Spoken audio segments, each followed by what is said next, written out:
আসসালামু আলাইকুম এভরিওয়ান। আশা করি সবাই খুব ভালো আছেন।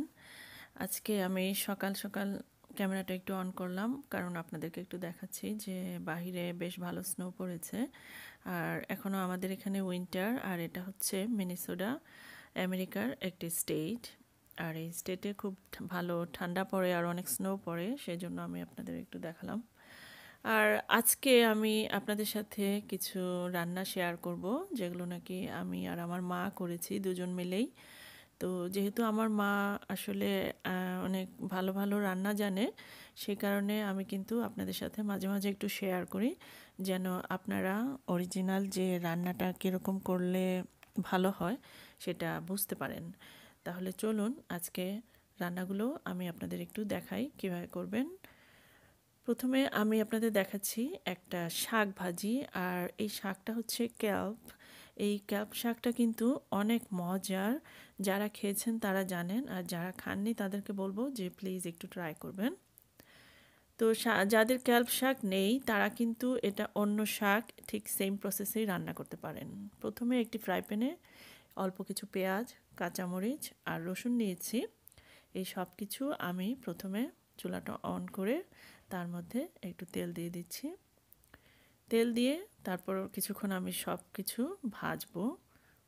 ভাজার পর তারপর বাকি আমি দেখাচ্ছি কিভাবে শাকটা প্রসেস করলাম। শাক কিন্তু বাই দিস টাইম আমি ধুয়ে কেটে রেখে দিয়েছি। আর সবাইকে একটা কথা বলবো, শাক বা ভেজিটেবল যাই রান্না করুন না কেন, প্রথমে কিন্তু এগুলো ধুয়ে নেবেন, ধোয়ার পর কাটবেন। আর যদি কাটার পর ধোন তাহলে কিন্তু আপনি অনেক ভিটামিন লস করছেন। আর এটা আপনি চেক করতে পারেন, যদি একটু বিট কাটার পর ধোন তাহলেই বুঝতে পারবেন যে কী পরিমাণ কালার যাচ্ছে। তা থেকে কিন্তু বোঝা যায় যে আমরা কত ভিটামিন লস্ট করি যদি আমরা কাটার পর ভেজিটেবলগুলো ওয়াশ করি। এখন আমি পেঁয়াজটা যখন একটু ব্রাউন হয়ে এসেছে তখন তার মধ্যে একটু লবণ দিয়ে দিলাম। আর লবণটা অবশ্যই একটু কম দেবেন, কারণ শাকের মধ্যে কিন্তু লবণটা একটু কমই দিতে হয়। শাকের মধ্যে কিছু লবণ থাকে আর ন্যাচারালি সেটা থাকে, আর শাকটা কিন্তু রান্নার পর অনেক কমে যায়, সেজন্য সেটা একটু বুঝে দেবেন। আর এখন আমি তার মধ্যে শাকগুলো দিয়ে দিলাম। আমার এখানে কিন্তু প্রচুর পরিমাণে শাক, আপনাদের যদি আরও কম হয় তাহলে পরিমাণটা আর একটু কমিয়ে দেবেন। এখন শাকগুলো সব দিয়ে কিছুক্ষণ আমি এটাকে পেঁয়াজ রসুনের সাথেই কিছুক্ষণ রান্না করব। আর যতক্ষণ রান্না করব খুব বেশি সময় না, প্রায় 4-5 মিনিট। যতক্ষণ দেখবেন যে কালারটা ঠিক থাকে ওই পর্যন্তই রান্না করবেন। আর কালার নষ্ট যেন না হয় সেজন্য খুব বেশি কুক করা যাবে না। আর এর মধ্যে আমি এখন দিয়ে দিচ্ছি সামান্য কিছু ব্রোকলি কুচি।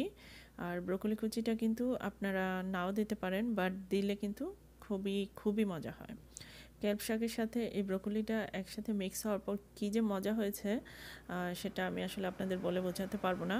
আপনারা যদি পারেন একবার খাবেন, খেয়ে ট্রাই করবেন যে কেমন লাগলো শাক ভাজিটা। আশা করি আপনারা লাইক করবেন আমার শাকটি। আর যেহেতু আমি আজকে কয়েকটা রান্না দেখাচ্ছি, আপনারা যদি এগুলো খান আর ভালো লাগে তাহলে অবশ্যই একটি লাইক দেবেন। আর আমার চ্যানেলটি যদি এখনও সাবস্ক্রাইব না করে থাকেন তাহলে প্লিজ সাবস্ক্রাইব করবেন, তাহলে আমি ফিউচারে আরও ভালো কাজ করার উৎসাহ পাবো। আর সাবস্ক্রাইব বাটনের রাইট সাইডে যে একটা বেল বাটন আছে সেটাও প্রেস করে দেবেন, তাহলে আমি ফিউচারে যখনই নতুন কোনো ভিডিও আপলোড দেব আপনি সঙ্গে সঙ্গে নোটিফিকেশন পেয়ে যাবেন। এভাবে শাকটা কিন্তু আমার মা কিছুক্ষণ রান্না করে নিচ্ছে, আর আমিও মাকে একটু হেল্প করছি, দুজন মিলেই করছি। এখন একটু ঢেকে দিলাম, কারণ শাকটা ঢেকে দিলে কিছুক্ষণ সিদ্ধ হবে, তবে ঢাকনা কিন্তু খুব বেশিক্ষণ রাখা যাবে না। আর পুরো শাকটাই কিন্তু ঢাকনা দিয়ে রান্না করা যাবে না, জাস্ট ফার্স্টে 1-2 মিনিটের মতো ঢাকনা দিয়ে রান্না করতে হবে, তাহলে পুরো শাকটাই কিন্তু সফট হয়ে যাবে। তো এখন দেখতে পাচ্ছেন যে কয়েক মিনিট পর আমার শাকটা কিন্তু হয়ে এসেছে প্রায়। আর এই সময় শাকটাও বেশ নরম হয়ে এসেছে, কালারটাও দেখতে পাচ্ছেন যে একটু ডার্ক হয়েছে। এই সময় আমি এর মধ্যে দিয়ে দিলাম একটু বাটার, আপনার ইচ্ছা করলে এর মধ্যে ঘি দিতে পারেন।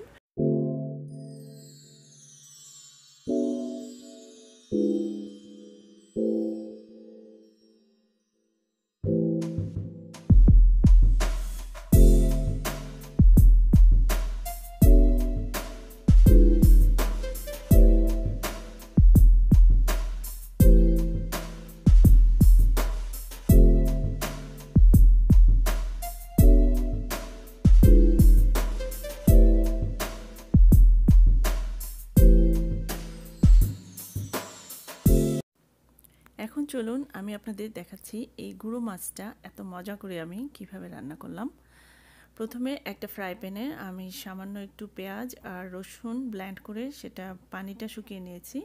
শুকিয়ে নেওয়ার পর আমি তেলটা দিচ্ছি, আর তেলটা পরে দিলেই ভালো, কারণ প্রথমেই তেলটা দিয়ে দিলে কিন্তু তেলটা বাতাসে উড়ে ঘরটা চিটচিটে হয়। সেজন্য আমি তেলটা পরেই দেই, প্রথমে একটু পানিটা শুকিয়ে নেই। তো আমার এটা একটু বেশি ব্রাউন হয়ে গিয়েছে, আমি আসলে এদিকে খেয়াল করিনি। যাক, এতটা ব্রাউন করার প্রয়োজন নেই। আর যখন দেখব যে পেঁয়াজ আর রসুনটা একটু ভাজা হয়েছে, ওই সময় আমি এর মধ্যে মশলাগুলো দিয়ে দিব এক এক করে। প্রথমে দিলাম একটু হলুদ 1 চামচের মতো, মরিচ দিলাম আধা চা চামচ, আপনারা আপনাদের ঝালটা যেরকম খান সেভাবে দেবেন। আর আমি এখানে কাঁচামরিচ অ্যাড করব, সেজন্য একটু মরিচটা অল্পই দিলাম। দিয়ে দিলাম আধা চা চামচ জিরা আর আধা চা চামচ ধনিয়ার গুঁড়ো, আর সামান্য একটু লবণ। লবণটাও আপনারা আপনাদের স্বাদ মতো দেবেন। এভাবে সব কিছু আমি পেঁয়াজের সাথে একটু কষাবো। আর এই সময় পানিটা যেহেতু নাই, এর মধ্যে আমি সামান্য একটু পানি দিয়ে দিব, নাহলে মশলাটা পুড়ে যাবে। মশলাটা কিন্তু খুব ভালো করে কষিয়ে নিতে হবে, তাহলে কিন্তু মশলার কাঁচা গন্ধটা করবে না, আর মাছটা কিন্তু খেতে ভালো লাগবে। আর একটু পানি দিয়ে দিলাম, কারণ আমি মনে করছি যে আমি আরও কিছুক্ষণ কষাবো, আর এই কষানোটার উপরেই কিন্তু তরকারির টেস্টটা ভালো আসে। যখন দেখলাম যে আমার মশলাটা প্রায় কষানো হয়ে গিয়েছে, এই সময় আমি এর মধ্যে মাছটা দিয়ে দেব। আর আমার মাছগুলো দেখতে পাচ্ছেন, এগুলোই হচ্ছে আমার ছোট মাছ।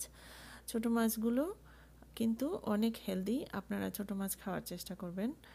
আর এই মাছটা আমি এখন এই কষানো মশলাটার মধ্যে দিয়ে দিচ্ছি। দিয়ে দেওয়ার পর মশলাগুলো মাছের সাথে খুব ভালো করে মিশিয়ে দেব, তাহলে আর পরে নড়াচড়া করতে হবে না। আর মাছের সাথে আমি কিছু চিংড়ি মাছ অ্যাড করছি, ছোট চিংড়ি। ছোট মাছের সাথে ছোট চিংড়ি কিন্তু খেতে খুবই মজা লাগে। আর আপনারা যদি চান চিংড়ি কিন্তু না দিলেও চলবে, এটা অপশনাল, আমি জাস্ট অ্যাড করে রান্না করলাম। আজকের রান্নাগুলো আমি দুটো জিনিস মিলিয়ে একসাথেই রান্না করলাম। শাকের সাথে ব্রোকলি মিক্স করেছিলাম, আর এখন গুঁড়া মাছের সাথে চিংড়ি মিক্স করলাম। এটা অপশনাল। যাক, এভাবে আমি প্রথমেই মাছটা কাঁচা অবস্থায় মশলাগুলো মাছের সাথে লাগিয়ে দেব, মিশিয়ে দেব।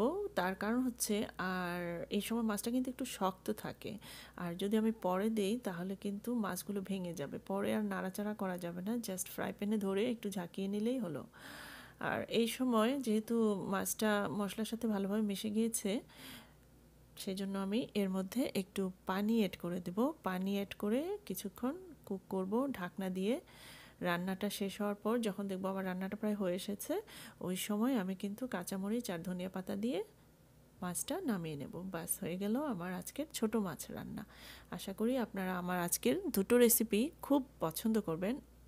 তো আপনাদের জন্য এটাই রিকোয়েস্ট থাকবে, যারা এখনও সাবস্ক্রাইব করেননি আমার চ্যানেলটি, প্লিজ সাবস্ক্রাইব করে দেবেন, আর পাশে থাকা বেল বাটনটিও প্রেস করে দেবেন। তা আজকের মতো আমি এখানেই শেষ করছি।